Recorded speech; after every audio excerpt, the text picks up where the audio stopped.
How you doing? So they brought the Glaswegian in, so I don't really need a microphone, but I feel it's the right thing to do for this session.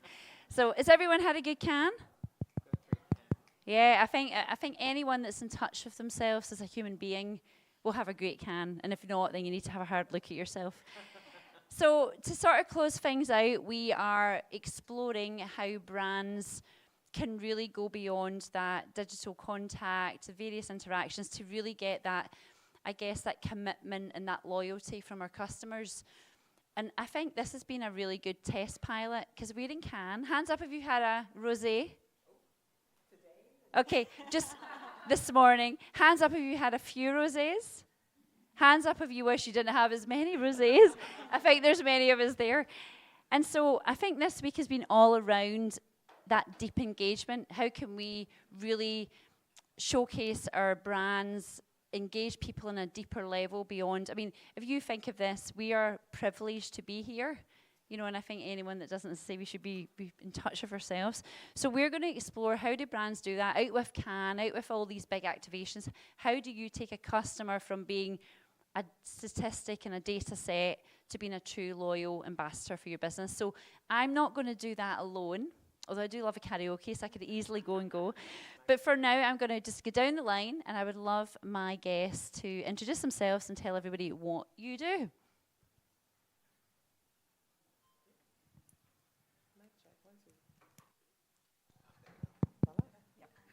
So hi, I'm Toranj, Mehta, and I'm from India, and I head De Beers marketing in India. I've been with the company for a long time, and my key KRA is to ensure diamonds are forever. That's nice. Did you hear that kind of rhyme? That kind of went. Hi, I'm Charlene Corley. I lead inclusive insights and thought leadership at Nielsen, where I get to use our data points and actually center the real people, especially those who have been historically excluded. So very happy to be here. Hello, everyone. My name is Jeanel Alvarado. I run Retail Boss. It is a digital publication, particularly covering retail news and trends. Louder? Yeah, so I run a retail publication called Retail Boss. It is covering news and trends in the retail industry. Primarily, we deal with luxury brands as well as premium beauty. We started as a blog, really me just blogging from high school. I launched it over 10 years ago. And when social media really started taking waves, we moved it from just blogging to sharing it through social. And we grew a massive community since then. We have about 1 million followers across all of our socials. And we work with some of the biggest brands in the world to help break their news. Well, thank you so much. So, I mean, we've got diverse people on this panel, you know, from different types of business sectors, and we do lots of different things. But we do have one commonality. A, we're all human beings, I think. My son asks me that sometimes. He thinks I'm a robot at times. But we also are looking to deep engage with a community of people.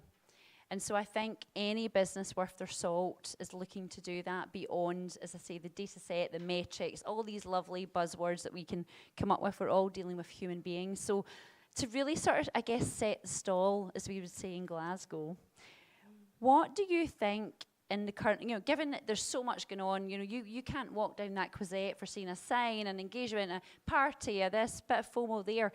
What does it mean to really grab attention of a customer? What does that look like? So for the first one, we're going to go down the line and then we'll shake it up a bit. So I think to really grab the attention and keep it for the customer is being relevant in what their life is, and it's basically you being able to have a conversation with them. So it's not about just telling them what you are. It's about being in their culture, in their daily life, and making it completely relevant for them to be a part of their life. Yeah, I couldn't agree more. I think the day-to-day work is earning a place or a position in your customer's life. So I think part of grabbing the attention is showing them, not just, through your broadcast or media plan and following them and tracking them, but showing up in life when it matters to them in the good time and in bad. I'm so glad you said the word culture, because I think that is a way to communicate, especially I'm based in the US, and I think deeply understanding, cultural practices, triumphs and challenges that people are going through, that, our research does show that, especially in my community, 2 out of 3 consumers are more likely to pay attention if you talk to them within culture, if you represent their culture. But then that's ongoing work. It's a relationship, to not just drop in and drop out and expect, a big ticket item, but to make sure you establish that ongoing relationship, so you know where they're going to be, because you're there with them too. You're in the fan communities that they're in. You care about the things that they care about, and I think brands have a little bit lost that, but I think it's still so effective. Yeah, and just to jump on that, everything you both said, 100% in line with where I'm going to. So working a lot more with the luxury side of things, they really want to push their heritage, their archive. So it really comes down to them with finding a way to communicate what they've always done, from hundreds of years of being in the business to new audiences. So how can they still communicate their heritage and what the brand stands for to a new audience that prefers TikTok or prefers Instagram? And so I'm trying to figure out how they can best communicate that.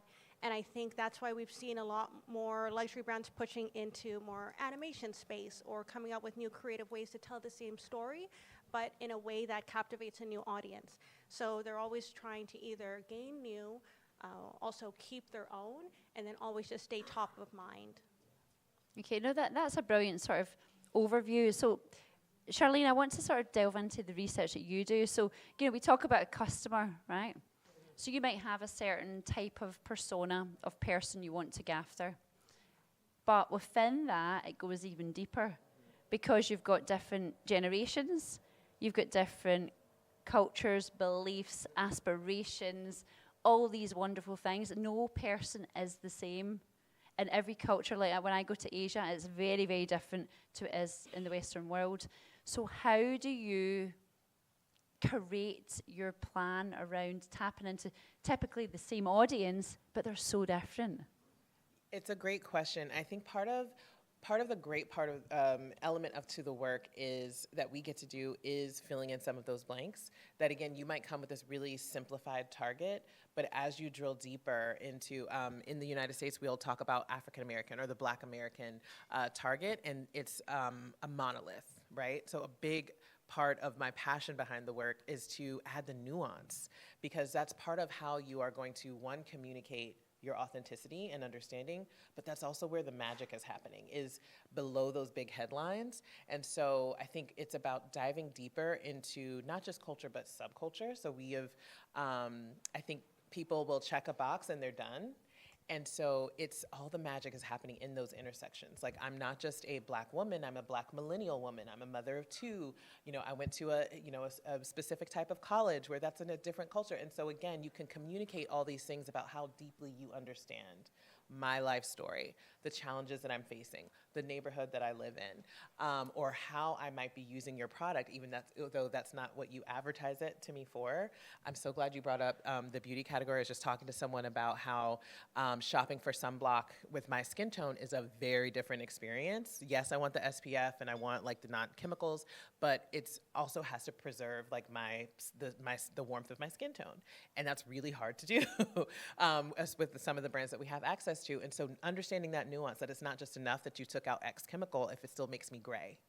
I'm not going to buy your product. So it's those kinds of nuances that I think when you understand, again, having a great spokesperson in your ad just isn't enough if the product literally doesn't understand the challenges I have as a consumer. And luckily, research and insights can help, I think, guide brands through that. You don't have to go it alone. Yeah, well, I have to say, whatever skincare you're using is working, because you look radiant. No, thank you, because I just cried my lashes off in the last session. So it's working. There's nothing like a French pharmacy to get your skincare together. So I highly recommend their sunblock brand. I was going to say the same as paracetamol, but that's a different Yes, conversation. Anyone else want to build on that? And if not, we can move on. Yeah, well, let's move on then. So in the luxury space, so I want to come to you. So, we talk about that personal interaction, and I guess where you kind of go beyond the data-driven advertising to really contextual would be around luxury, because it's high value, affluent audience. It's an easier persona to sort of profile. But I believe that you kind of went above and beyond with a particular interaction. I'd love you to share it with everyone, but it was lovely. So we do this quite a lot. It's not just one interaction. But when, as a brand, we realize that there is a customer who's really interested and is making an effort to get to our store, we go even further to ensure he or she has a great experience. For example, we had a customer who was flying in from Mauritius, I think, to India, and he was specifically coming to buy a gift for his wife. So since he was flying in from Mauritius, we sent a chauffeur-driven car to the airport, got him picked up, took him to the store, let him keep his luggage, and let him go to the store, take his time to look around. He finally bought the products, and then we've also done stuff like when say the husband is gifting his wife a pair of, say, diamond earrings, we send a violinist to their house so that there is a lovely atmosphere and where he can really make the gift giving even above and beyond just what he had planned. So in that sense, we do a lot to make that moment really memorable. So this is something that he's going to be telling another 100 people about the experience he's had, which you can just not get with your campaign or your media or your communication. So that's something that we do specifically for our customers. I want to just jump in there because I'm not in the luxury space. I want to be, but I'm not there yet. But we talk to clients, especially on the digital side, a lot about ROI, and everybody's just chasing the end outcome. But on the way, you forgot all those little moments of magic that you can build with a consumer. And so even if you aren't in that type of really high value, really moment making luxury business, what I talk to our clients a lot about is like, what's not on your calendar that's on your target consumer's calendar? Do you know that they're planning this homecoming season trip, or that they're buying a whole new wardrobe for Cowboy Carter? Or like, those are moments for you to show up alongside them in their journey to that, or whatever the holiday might be, or some type of other fandom convention. What's happening on their calendar that's not on yours? Those are opportunities, like you said, to stay relevant and to really show up that can honor the legacy that you've built with a brand and show up in a really informed way for who you're going after next. Yeah, no, absolutely. Well, the first thing I'd say on the ring stuff is I hope you got invited to the wedding. Yes. Because I think you probably consolidated that relationship. That was really nice. It was actually interesting. So before this, I was interviewing the owner of Stagwell. Really nice guy. And we talked about AI. Mm-hmm. And we talked about what is not happening right now, that if he could have a sort of, a wish, what would it be?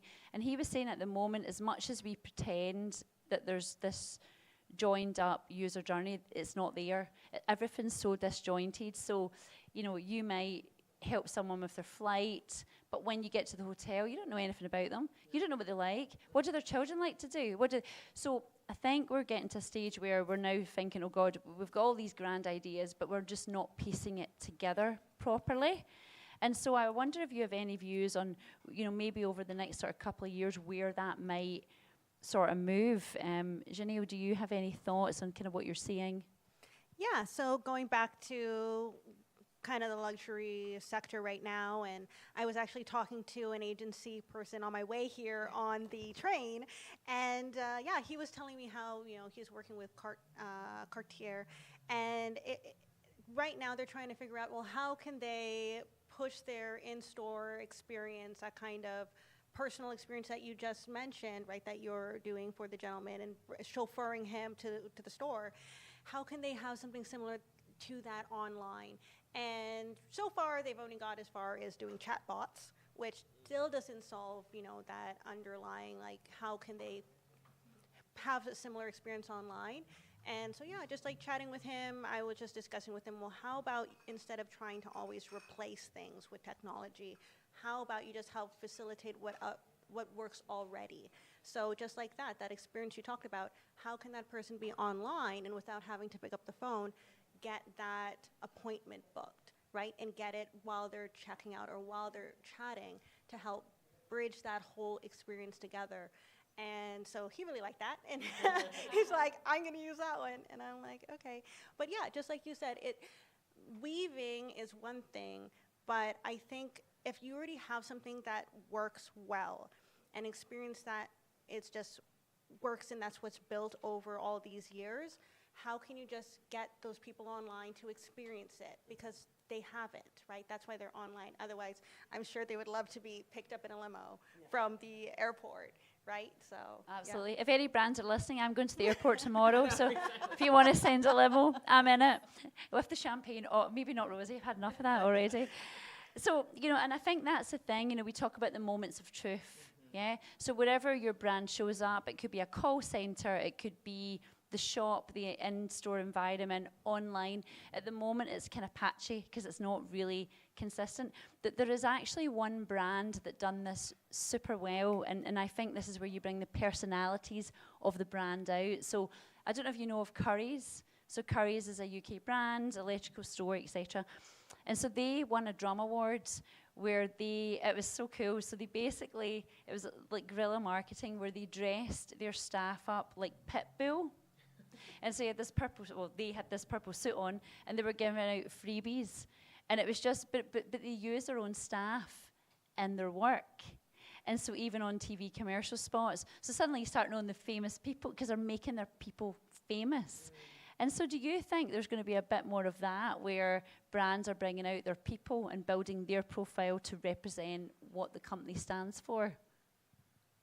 I think it depends a lot on the brand. You've already heard, I think, some keywords from the ladies here around you as a brand really got to know who you are. What do you stand for? What is core to what you value?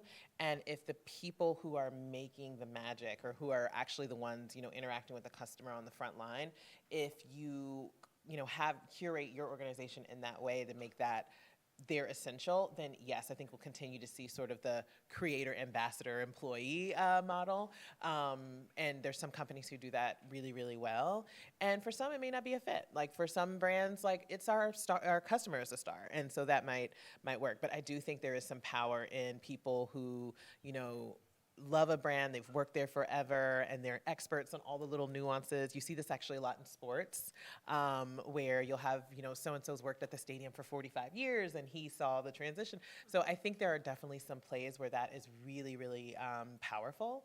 And I think what a lot of folks are starting to wake up to now in the creator partnership of it all is like, we actually have creators right here in the organization, and if we empower them in the right way and discharge them in the right way, that can be the best sort of ambassador to pull in some great client relationships. Yeah, for sure. I think that's the thing where you get your own people to sort of talk up what you do, because if they love your product, they love you, then people really buy that. But we did a funny activation many years ago at the Drum where we created this concept called Shabby Cab. And we thought we would do a bit of cheeky guerrilla marketing where on one side of the cab it said, and I shouldn't really say this, but I'm going to tell you because it's dead funny, it says campaign, P-A-I-N, and marketing week, W-E-A-K. And we towed it around London in a tow truck, the Drum tow truck. So we towed it around London. Anyway, there was a lot of controversy around this because the competitors were like, that's ridiculous. So we did our founder, Gordon Young, done a spoof where he was in this sort of, I don't know the place, so basically where they go to die. And so he was saying, I'm so sorry, we've really offended people, we're heartbroken, and so he's making this really pathetic apology, and behind it you see the cab like getting crushed. And so again, it's like even in a B2B world, so we talk about, we're talking a lot of consumer stuff here, but from a B2B world where we can put the personalities like that at the forefront, because we've kind of got this tussle between the brand and performance piece, yeah? So you need to make money now, but you need to build your brand. How do you do those two things but make both work? I think it's a question of long term and short term. And over and over, we've seen that brands that invest in themselves tend to ride out cycles much better. And while there is performance, if you really want to connect with a consumer, you really need to go deep into your brand and keep talking to the consumer about that thought or that feeling. So for De Beers especially, so if you were to look at it for India, we have a tagline, "A diamond is forever," which is since the year 1947. And we still continue with that because it means so much to people. It reminds them of such great milestones across their lifetime. So I think as a brand, if you don't invest for yourself, consumer is not going to invest in you. So you really need to have that core and then build performance on that. Any others want to build on that? No? Ditto. I hear that tug of war often. Again, and every time if we're starting a conversation about, well, the consumer didn't do this, and they didn't add to cart, and they didn't click, and we can't continue to kind of waste time and attention and investment on them, and it's like, well, where did we start? Who was at the table? What's the context around the campaign? Are they even seeing the right thing to click? So I think, especially in the digital space, I think we just start so early with, yes, begin with the end in mind, but the path to get there matters, and the relationship matters. The other reminder I so often like to bring into my work is aspiration is still so important. And so I'm not a De Beers customer today, but baby, you better believe when I get there. But that doesn't mean I'm not on the website. That doesn't mean that I'm not, tracking the events or seeing the new designs or what the trends are in the latest cut. So it's like, how can I continue to cultivate that relationship or interest so that when that person is there and ready to buy or presses their way to make that purchase, that you can really make it magic for them. But aspiration, especially in certain consumer groups that people are chasing, I think matters so much, and it is not served to the fullest. So Yeah, I couldn't agree more. Yeah, and then that just got me thinking about, just like you said, when it comes to B2B or B2C, I think coming from a social media, we post there every day. So much content. So just coming from that perspective, I feel like it's a lot about signaling, just the normal things in your day-to-day that's translating onto social media. So if you're trying to, let's say, get a certain customer or getting a certain B2B partner, it's about signaling the same things. So if you're an agency that loves humor, you should do humorous things to attract brands that also align with humor. It makes it a lot easier, and social media algorithm is really good right now and will pretty much match you. So they're doing the matchmaking for you.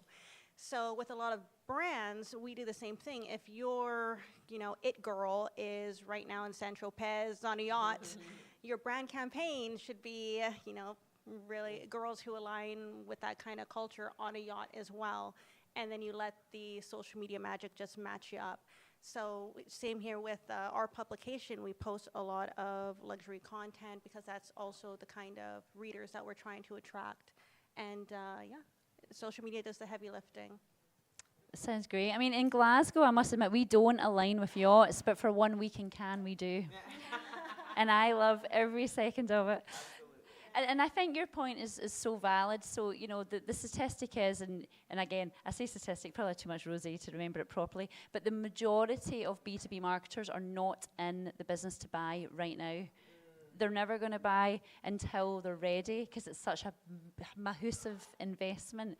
So that's why you have to build the brand, of course, because when they're ready, they trust you. And there's always that big thing about, no one ever got fired for buying IBM or, and it's the same is true. You have to just build it and create that, the trust piece. And when it comes to trust, the big thing we talk about is, I mean, it's kind of been pushed around the industry for for many years, is around authenticity. So I hate myself for saying the word, but I can't think of another. You checked a couple, so keep Yeah, going. I kind of checked a couple, exactly. But how can a brand be really true to its consumer? So I get you, I understand you, I support your cause, your beliefs. However, I don't want to look cringe and look as if I'm just faking it because I can sell off of Ramadan, or I can sell off of this religious thing, or this, gay pride, or whatever it might be. How do you do it and not become contrived and fake? Michelle, do you want to? I think it goes back to, well, first let me just say, I love the point with B2B and speaking that shared language and doing it before they're ready for an RFP. Sending them, hey, this is hot off the press, you should see this. Let me know if you just want to lunch and learn and review it. Sharing your shared language and showing up for them in between those contract moments is so important. When it comes to avoiding cringe, step number one is so I tell people I'm Black every day of the year. Not just on special holidays. So you should be, if you want to show up in culture, that's an ongoing thing.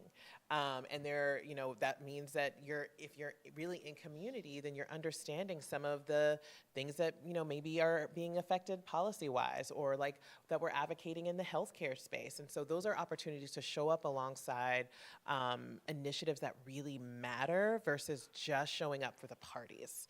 So, because, I love a break fast like, anybody, but, are you also there when we need to maybe assemble community and or to mourn someone, to celebrate someone? So I think, again, the deeper you can be into that and find the ways, not in an intrusive way, but how is there an opportunity to add value here? Is there an opportunity to throw some of our weight around behind it here and make a difference for someone in ways big or small, but just keep going. Don't just make it a one and done. Yeah, I think that's so true. I mean, I don't know about you, the older I get, the more in tune I am with human beings, mortality, how I can add value. And we see a lot of this work, again, I refer to the Drama Wars. There's been a few pieces where there was one, I can't remember who the client was, I wish I just remember off the top of my head, and it was where there's a community in London where they maybe don't nourish themselves properly. And so there was a campaign of a brand where they talked about what good looks like, what protein you should have, almost like the basics, but it wasn't patronizing, it was to genuinely help people. And I think you're right, if brands can go above and beyond, but that then does sort of take me to the juncture of the socially responsible marketing, right? So you get people that do, for good marketing. Do you think, and I guess it's maybe, I don't know if it's a fair question, but I'm going to ask it anyway, because it's at the end of the week, so it's fine. Do you think that brands are a little bit fed up with for good promotion, and they're like, do you know what, we just need to start making money now? We've been good for too long, and it works to a degree, but it's the right thing to do, but we kind of just sort of have to do it? Should I go? Yes. So, in fact, in De Beers, we have a program which is called Building Forever. And it's not something that we have to do. It's part of a purpose, because the whole idea is that we want to leave a positive impact on the community where the diamonds come from, even after the last diamond has come through the mine. So there is a lot that we do on community, there's a lot that we do on ecosystem, on environmental impact, and it's not something that is, because we have to do it, we do it. It's something that is ingrained in the whole philosophy of the company.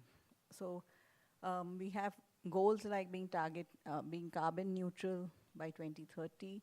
We have about 10,000 women who are enrolled into STEM courses. So there is a lot that happens. We actually conserve 5 hectares of land for every 1 hectare that we mine. So there is an entire corridor that, in partnership with NGOs, that we conserve, which is one of the largest wildlife reserves in Africa. So when it is core to your purpose as a brand, then it's not something that you just have to do. It is part of who you are. I love that. And I will add that, research really shows, you talk about, the acquisition of the next generation of consumers, and they are very savvy. In the United States, our research shows like over half of consumers expect the brands that they buy to support causes they care about. So that makes everything you're doing values-based marketing. That makes every move that you're making internally important because consumers are going to look at that. Is there, what's the profile of the product? How was it tested? Where did it show up? And so I think some of that mindset is kind of really changing how I approach some conversations now, because if the consumer puts that into their consideration set, or if your next client, as far as a B2B, puts that into their consideration set, we want to know, are you giving back? Do you have this kind of thing? Then all of it is values-based marketing. Yeah, and then just to jump on that, a lot of the heritage brands, they have always been as vertically integrated as they can be, right? So they're trying to control the entire supply chain. So then you don't get the mishaps of like Dior and then, all that, a bag sold for $2,000 costing what, $200 to make. We know that little scandal that happened. But the luxury brands, whether it's beauty, fashion, it just works so much better when they actually own the facilities. So we've seen over this year, we've covered a lot of news, and a lot of the factories are getting owned, they're buying out, they're investing, they're also investing on training instead of just trying to just acquire. They're trying to kind of build it up from where it is or take it and then just do the extra work. So I think exactly what you're saying, it's not so much about anymore just giving money to a charity or giving money to an organization once in a while for a good news headline. It's kind of how do we put this into something where it's like ingrained, and then at the end of the day we know for sure with our operations, it's already built in. Yeah, absolutely. I think you used the word ingrained. I think that's such a good word, isn't it? It shouldn't be a secondary thought. It's either part of your DNA or it's not. It's just not a bolt on. Or if it's something you want to introduce, you have to do it. You have to really live and breathe it. Though I think they're such sound pieces of advice. So as we kind of rally to the end, I would love to sort of share. I'm going to give you a multiple choice here, so you can just shape up this question however you like. So either I would love you to give a tip of how marketers should be thinking about, that real deep immersive connection with a customer. And then if you feel like it, if you've got any examples of a brand that you think is doing great stuff right now that you're like, oh God, I'm kind of feeling a little bit envious of them, they're doing it. So feel free to answer both or just one. Well, we start from the bottom this time. I feel it's been unfair. I feel we should just shake this up. I always get it so good. I can wrap it up for everybody. Okay, marketers. So I do have a marketing background. I have a Bachelor's of Commerce degree in marketing, but most of what I learned was from social media. You got to get in there to learn. And so, I would say for marketers today, at least to succeed and kind of reach their customers, I think it just comes down to storytelling. I mean, I run a media publication that covers news, editorial. We get a lot of pitches that are very promotional. What we consider promotional is just saying, hey, we have this new collection. Can you post about it for people to buy? Hey, we have this new feature for our app or a new Shopify integration. Can you tell people about it for people to switch off Wix and get Shopify? That's very promotional. For us, we're always trying to dive deeper, and it's just like, okay, but why? Like, what's so special about this that isn't already a chatbot somewhere else? And, for us, there's a lot of content that becomes more of that spam almost or AI slop, right? Because it's like, it's not anything that is adding value. So I think to think from a marketing perspective to actually connect with your customers, it should be focused on that added value. So if you have a collection, right, and let's say it's your DVF and it is wrap dresses, can you come up with some cool TikTok content on how to style this new collection, right? And if you know what color trends were in last year and maybe what's in their wardrobe, tapping into how this new collection cannot get rid of their wardrobe, but add to their wardrobe. So it's like, how can you continue to just be value added every time you're coming up with new product or new campaigns instead of always wiping it out? And the new Gen Z demographic and the Gen Alpha coming up, that's how they think. They're buying as an investment, and they're also seeing it as, hey, I'm giving money to this company because the values align, and then so you are on the hook. So you should be always thinking about, okay, we did this, and don't forget about it, and keep adding on to it. And that's how you help be that brand that's in the wardrobe, be that brand that they put in their Jeanel bag to, touch up during the day. It is just understanding and sticking with them and providing them products that is value to them in their everyday life. Thank you. Well, when I get a Jeanel bag, I'll tell you how that feels. So with 30 seconds to go, but we're going to upgrade it to a minute, 30 seconds apiece. Do you want to? I think my tip, ditto, first of all. And then my tip is that as you go out looking for this net new consumer or ways to really grow your business, make sure that the insights powering your strategy can really go deep enough for them. So not to just plug, the work that we're doing, but that's really part of making or breaking, to add that context and to even build storytelling around it, rooted in what's actually going on beneath the surface, where culture is being built, where trends are being built. So make sure that the partners you're assembling from the brief to the decision-making rooms have that sort of perspective. And I'll leave it there. But Thank you. So I think as a good marketer, I think the core understanding you should have is your customer is a human. And it's not about all the data and all the analytics. It's about listening to them. And then, of course, you use your science. But it's about listening to them and understanding what they're saying. And so many things just come out through that. So it's not about, I'm going to give you a discount, so you jolly well buy. It's about talking to them as a human and being able to, get the traction that you want. Well, thank you so much. I mean, I think that you've put it so eloquently, better than I could have. I think ultimately what we're saying is we're human beings. The humans are here to stay. The AI might try and take over, but the humans are here. And thank you so much. With 1 minute over, I would say in Cannes terms that is a success. So thank you so much to the guests. Thank you. Thank you. Thank you.